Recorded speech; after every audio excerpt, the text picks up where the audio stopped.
আপনারা দেখেছেন 5 আগস্টের পরবর্তী সময়ে যারা 32 নাম্বার ভেঙেছিল তারা সেখানে মুহুর্মুহুর স্লোগান দিয়েছিল, ভাইয়াকে কথা দিলাম 32 নাম্বার দখল নিলাম। কিন্তু বাঙালি জাতি সম্প্রতি সময় আপনারা দেখেছেন বিবিসি বাংলায় ওই শীর্ষ সন্ত্রাসীদের গডফাদার তারেক রহমান তার একটি সাক্ষাৎকারে স্বীকার করে নিয়েছেন তিনি নির্দেশ দিয়েছিলেন 32 নাম্বার ভেঙে গুড়িয়ে দাও, পুড়িয়ে ছারখার করে দাও, স্বাধীনতার কোনো আঁতুড়ঘর বাংলাদেশে থাকবে না। তিনি নির্দেশ দিয়েছিলেন স্বাধীনতার মহান ঘোষক বাংলাদেশের মহান স্থপতি বঙ্গবন্ধু শেখ মুজিবুর রহমানের স্মৃতিস্তম্ভগুলো মাটির সাথে মিশিয়ে দাও, এটি তার ঘোষণা এবং তিনি এই ঘোষণার কথা স্বীকার করেছেন। আপনারা দেখেছেন তিনি বিবিসি বাংলা সাক্ষাৎকারে বলেছে ক্যান্টনমেন্টে ওদের যে বাড়িটি ছিল, যে বাড়িতে ওরা বসবাস করতে বলেছিল, ওই বাড়িতে ছোট থেকে বড় হয়েছি, মাঠে ঘাটে কত খেলাধুলা করেছি, কত স্মৃতি আমার রয়েছে। এটি দ্বারা তিনি ইঙ্গিতে বুঝিয়েছেন ওই বাড়ি বিগত আওয়ামী লীগ সরকারের সময় তাদের ওই বাড়ি থেকে উচ্ছেদ করা হয়েছিল। কিন্তু বাঙালি জাতি আপনারা হয়তো অনেকে জানেন না ওই বাড়িটি কি ওর বাবার কেনা, ওই বাড়িটি কি ওর দাদার কেনা, ওর বাপ দাদার কারো ওই বাড়িটি কিনা না। ওই বাড়িটি সরকারি বাড়ি, ওই বাড়িটি বাংলাদেশ সেনাবাহিনীর অধীনস্থ একটি বাড়ি, তারা দীর্ঘদিন যাবৎ দখল করে রেখেছিল।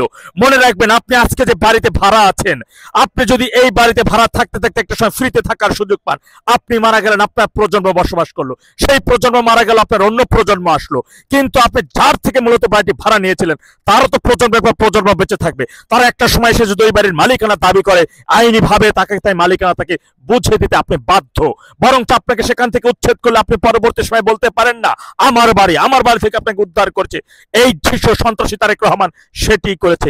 ওই বাড়িটি তো তাদের বাড়ি ছিল না, তাদের সরকারি বাড়ি, সরকার তার গৃহ ও গণপূর্ত মন্ত্রণালয়ের অধীনস্থ ভাবে ওই বাড়িটি তাদের নিয়ন্ত্রণে নিয়েছে, তাদেরকে ওই বাড়ি থেকে বের করেছে। তারা ছিল দখলবাজ, ওই বাড়ির অবৈধভাবে বাড়ি দখল করে নিজের দাবি করা, এটা শীর্ষ সন্ত্রাসী এবং নেমক হারাম এবং বাঙালি জাতির শত্রু ছাড়া অন্য কারো হতে পারে না। আপনারা দেখেছেন তিনি আরেকটি কথা বলেছে, তার ছোট ভাইয়ের হত্যার বিষয়ের কথা, তার ছোট ভাইকে মেরে ফেলার বিষয়ে তিনি অনেক আকার ইঙ্গিতে কথা দিয়েছেন। কিন্তু বাঙালি জাতি বা এই জেনারেশন হয়তো বা অনেক তথ্য জানেন না। মনে রাখবেন 2007 সালের দিকে যখন তত্ত্বাবধায়ক সরকার ফখরুদ্দিন এবং মঈনুদ্দিন খান যখন সরকার গঠন করে, তখন কিন্তু তার ছোট ভাই কোকো গ্রেফতার হয়, যে এই তারেক রহমানের শীর্ষ সন্ত্রাসীদের কথা তারেক রহমানও গ্রেফতার হয়। কিন্তু কোকো গ্রেফতারের পরবর্তীতে সে অসুস্থ হয়ে পড়ে, তাকে চিকিৎসার জন্য বিদেশে যাওয়ার তার জন্য যে তার সেই তত্ত্বাবধায়ক সরকার তথা ফখরুদ্দিন সরকারের কাছে আবেদন জানানো হয়, সে আবেদন মঞ্জুর হয় এবং তিনি চিকিৎসার জন্য সিঙ্গাপুরে যান। সিঙ্গাপুর থেকে চিকিৎসা শেষে কিন্তু তিনি মালয়েশিয়া চলে আসেন এবং তিনি মালয়েশিয়ায় বসবাস শুরু করেন।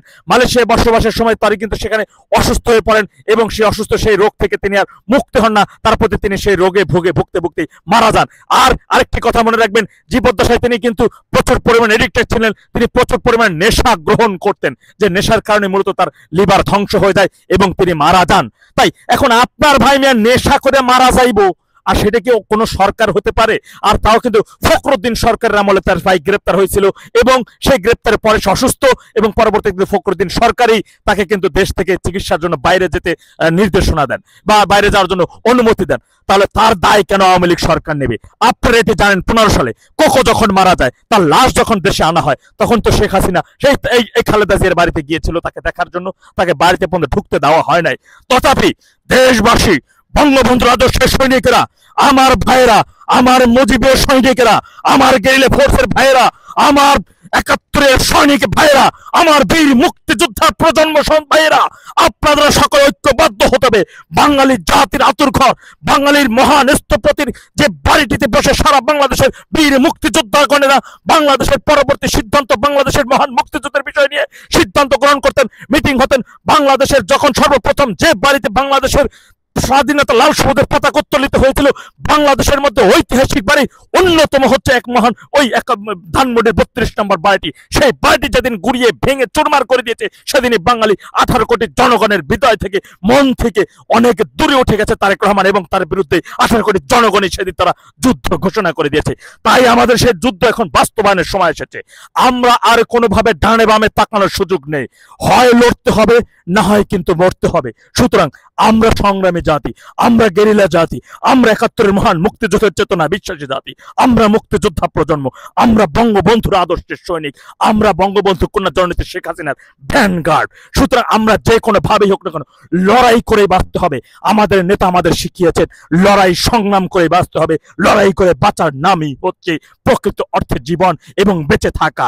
বাঙালি একবার মরে, বারবার মরে না। সুতরাং আমরাও একবারই মরবো।